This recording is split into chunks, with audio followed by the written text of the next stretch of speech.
ವಾರ್ತಾ ಭಾರತೀಯ ವೀಕ್ಷಕರಿಗೆ ಈ ಸ್ಪೆಷಲ್ ಎಕ್ಸ್ಪ್ಲೈನರ್ಗೆ ಸ್ವಾಗತ. ನಾನು ಧರಣೀಶ್ ಪುಕ್ಕನಕೆರೆ.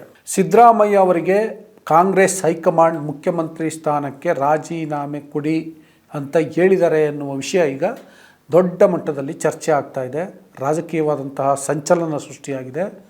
ಜೊತೆಗೆ DCM DK ಶಿವಕುಮಾರ್ ಇನ್ನೂ ಬೆಂಗಳೂರಿಗೆ ಬಂದಿಲ್ಲ. ಅದು ಇನ್ನೊಂದು ರೀತಿಯ ನಿಗೂಢವಾದಂತಹ ನಡೆ. ಇದಲ್ಲದೆ ದಲಿತ ಮುಖ್ಯಮಂತ್ರಿ ಅನ್ನುವಂಥ ವಿಷಯ ಮತ್ತೊಮ್ಮೆ ಚರ್ಚೆ ಆಗ್ತಿದೆ. ಹೀಗೆ ನಾನಾ ವಿಷಯಗಳು ಚರ್ಚೆ ಆಗ್ತಿದ್ರೂ ಕೂಡ ಸಿದ್ದರಾಮಯ್ಯ ಅವರು ಮಾತ್ರ ಏನದ ಬಗ್ಗೆನೂ ಕೂಡ ಮಾತಾಡ್ತಿಲ್ಲ. ಇವತ್ತು ಸುದ್ದಿಗಾರರು ಪ್ರಶ್ನೆ ಮಾಡಿದಾಗ ಎಲ್ಲವನ್ನ ನಾಳೆ ಹೇಳ್ತೀನಿ ಅಂತ ತಿಳಿಸಿದ್ದಾರೆ. ಹಾಗಾಗಿ ಸಿದ್ದರಾಮಯ್ಯ ನಾಳೆ ಏನು ಹೇಳಬಹುದು ಅನ್ನುವಂತಹ ಕುತೂಹಲ ನಿರ್ಮಾಣ ಆಗಿದೆ. ನಿಜಕ್ಕೂ ಸಿದ್ದರಾಮಯ್ಯ ಅವರು ಬಹಳ ವಿಷಯಗಳನ್ನು ಸ್ಪಷ್ಟಪಡಿಸಬೇಕಾಗಿದೆ, ಬಹಳ ಸಂಗತಿಗಳನ್ನು ಹೇಳಬೇಕಾಗಿದೆ. ಏನೇನು ಹೇಳಬೇಕು ಅನ್ನೋದನ್ನು ನಾನು ಡೀಟೇಲ್ ಆಗಿ ನಿಮಗೆ ತಿಳಿಸ್ತೀನಿ.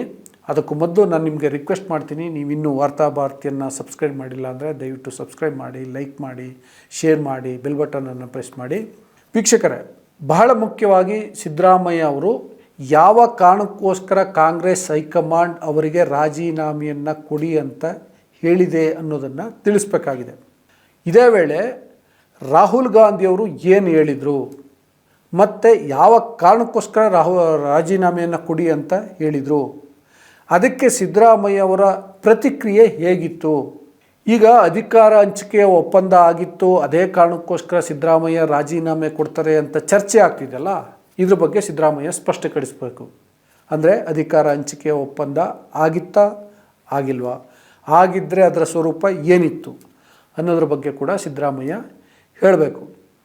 ಮತ್ತು ಸಾಮಾನ್ಯವಾಗಿ ಮುಖ್ಯಮಂತ್ರಿಯನ್ನು ಕೆಳಗಿಳಿಸೋದು, ಅವ್ರ ವಿರುದ್ಧ ಬಹಳ ದೊಡ್ಡ ಮಟ್ಟದ ಭ್ರಷ್ಟಾಚಾರದ ಆರೋಪ ಕೇಳಿಬಂದಾಗ, ಅಥವಾ ಅವರಿಗೆ ತೀವ್ರವಾದಂತಹ ಅನಾರೋಗ್ಯ ಕಾಡ್ತಾ ಇದ್ದರೆ, ಅಥವಾ ರಾಜ್ಯದಲ್ಲಿ ಏನೋ ಕೋಮುಗಲಭೆಗಳಾಗಿ ಸಂಘರ್ಷಗಳಾಗಿ ದೊಡ್ಡ ಮಟ್ಟದಲ್ಲಿ ಅದು ಕಾನೂನು ಸುವ್ಯವಸ್ಥೆಗೆ ಭಂಗವನ್ನು ತಂದಂಥ ಸಂದರ್ಭದಲ್ಲಿ, ಅಥವಾ ನೈಸರ್ಗಿಕ ವಿಕೋಪಗಳಾಗಿ ಅಂಥ ಸಂದರ್ಭದಲ್ಲಿ ಮುಖ್ಯಮಂತ್ರಿಗಳನ್ನು ನೈತಿಕ ಹೊಣೆ ಹೊತ್ತು ರಾಜೀನಾಮೆ ಕೊಡಿ ಅಂತ ಹೈಕಮಾಂಡ್ ಸೂಚಿಸುವಂಥ ಸಾಧ್ಯತೆಗಳು ಕೂಡ ಇರ್ತವೆ. ಇಲ್ಲಿ ಅಂದರೆ ಸಿದ್ದರಾಮಯ್ಯ ಅವರ ಪ್ರಕರಣದಲ್ಲಿ ಇವ್ಯಾವೂ ಆಗಿಲ್ಲ. ಆದರೂ ಕೂಡ ಕಾಂಗ್ರೆಸ್ ಹೈಕಮಾಂಡ್ ಸಿದ್ದರಾಮಯ್ಯ ಅವರಿಗೆ ಮುಖ್ಯಮಂತ್ರಿ ಸ್ಥಾನದಿಂದ ರಾಜೀನಾಮೆ ಕೊಡಿ ಅಂತ ಹೇಳಿದೆ. ಆದರೂ ಕೂಡ ಹಾಗೆ ಹೇಳಿದೆ ಅಂತಂದರೆ ಬೇರೇನೋ ಬಲವಾದ ಕಾರಣ ಇರ್ಬೋದು. ಆ ಕಾರಣವನ್ನು ಕಾಂಗ್ರೆಸ್ ಪಕ್ಷಕ್ಕೆ ಅಧಿಕಾರ ಕೊಟ್ಟಿರುವಂತಹ ರಾಜ್ಯದ ಜನತೆಗೆ ತಿಳಿಸಬೇಕಾಗಿರುವಂಥ ಕರ್ತವ್ಯ ಕಾಂಗ್ರೆಸ್ ಪಕ್ಷದ್ದೂ ಹೌದು, ಕಾಂಗ್ರೆಸ್ ಪಕ್ಷದ ಹೈಕಮಾಂಡ್ದೂ ಹೌದು, ಜೊತೆಯಲ್ಲಿ ಸಿದ್ದರಾಮಯ್ಯ ಅವ್ರದ್ದು ಕೂಡ ಹೌದು. ಸಿದ್ದರಾಮಯ್ಯ ಅವರು ಆ ಕಾರಣವನ್ನು ತಿಳಿಸಲೇಬೇಕಾಗತ್ತೆ. ಇಲ್ಲದೇ ಇದ್ದರೆ ಸಿದ್ದರಾಮಯ್ಯ ಅವರನ್ನು ಯಾಕೆ ಕಾಂಗ್ರೆಸ್ ಹೈಕಮಾಂಡ್ ತೆಗೆದ್ರು, ರಾಜೀನಾಮೆ ಕೊಡಿ ಅಂತ ಹೇಳಿದ್ರು ಅಂದರೆ ಅರ್ಥ ಏನು? ತೆಗೆದ್ರು ಅಂತಲೇ. ಅದು ಹಾಗೇ ಉಳಿಯುತ್ತೆ ಇತಿಹಾಸದಲ್ಲಿ, ಕಾರಣ ಗೊತ್ತಾಗಲ್ಲ.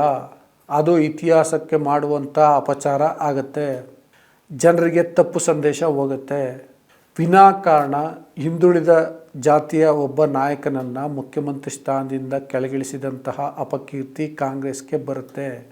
ಆ ಸಂದರ್ಭದಲ್ಲಿ ಪ್ರತಿರೋಧ ತೋರದಂತಹ ಅಪಖ್ಯಾತಿ ಸಿದ್ದರಾಮಯ್ಯ ಅವರಿಗೂ ಬರುತ್ತೆ. ಹೀಗೆ ಸಿದ್ದರಾಮಯ್ಯ ನಾನಾ ಸಂಗತಿಗಳ ಬಗ್ಗೆ ಜನರಿಗೆ ತಿಳಿಸಲೇಬೇಕು, ಅದು ಅವರ ಜವಾಬ್ದಾರಿ, ಕರ್ತವ್ಯ.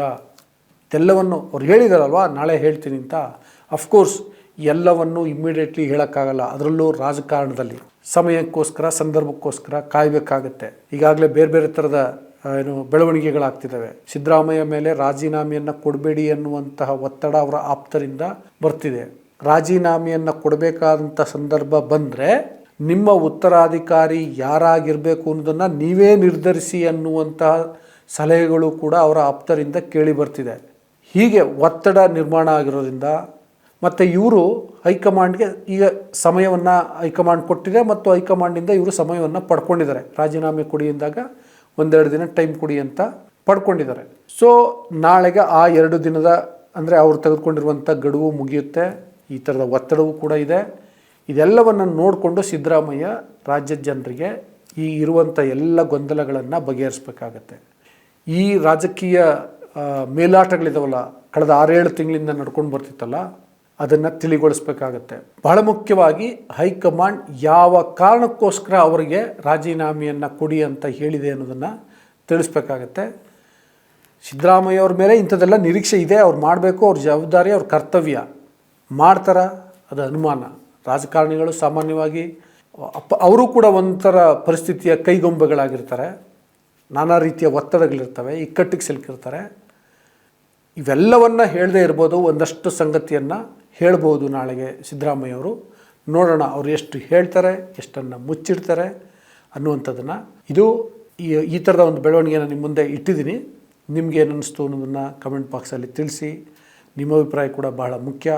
ಜೊತೆಗೆ ಇನ್ನೂ ವಾರ್ತಾಭಾರತಿಯನ್ನು ಸಬ್ಸ್ಕ್ರೈಬ್ ಮಾಡಿಲ್ಲ ಅಂದರೆ ದಯವಿಟ್ಟು ಸಬ್ಸ್ಕ್ರೈಬ್ ಮಾಡಿ, ಲೈಕ್ ಮಾಡಿ, ಶೇರ್ ಮಾಡಿ, ಬೆಲ್ ಬಟನನ್ನು ಪ್ರೆಸ್ ಮಾಡಿ. Thank you.